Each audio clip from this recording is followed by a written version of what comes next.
Today I want to talk about staying the course. If you couldn't tell, we are back in the room. But if you look this way, the bookshelf's pretty empty because the other, I would say half my books are up there. I still got a bunch. Look at Track My Fit down there. Can you see down here and stuff? But never mind that. Today I want to talk about staying the course. And what do I mean by staying the course?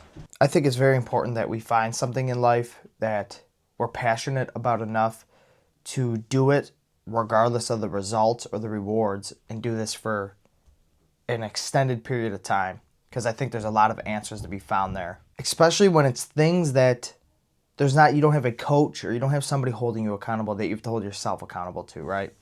And I've done this with two things in my life. I've done this with lifting, and I've done this with now the YouTube videos. And I've learned a lot from this. I've learned resilience. I've learned how to show up when you don't want to. It's taught me to be able to perform at the best of my abilities regardless of how I feel. It's also taught me to be okay with not everything has to be perfect, right?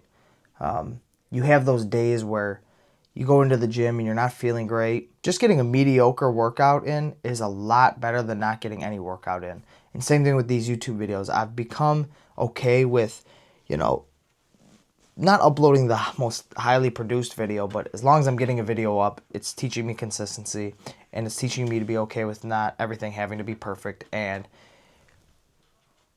the biggest thing it taught me was just to have grit and the resilience to perform no matter how I feel.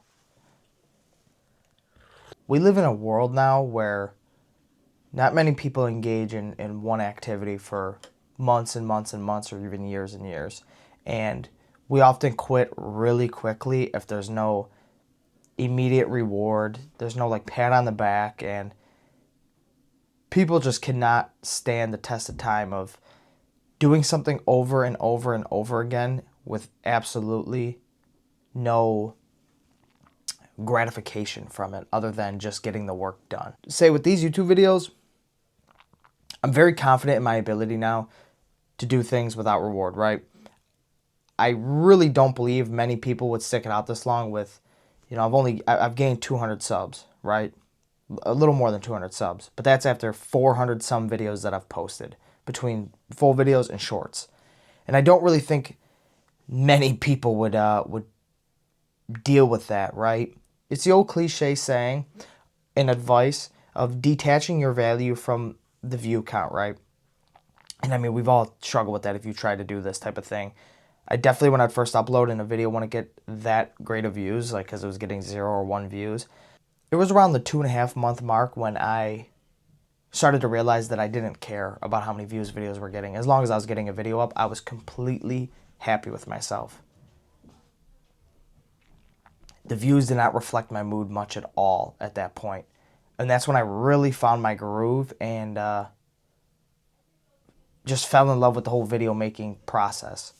And I found ultimate fulfillment just by simply hitting upload on a YouTube video, regardless of the views or engagement or whatever. And I think that's extremely transferable for everything in life. So if I could leave you with any piece of advice, it's continue to just keep showing up regardless of the outcome. Don't look for quick wins. Always seek to play the long game if this is something you truly want to do with your life. You guys know the drill. I will talk to you tomorrow. Peace.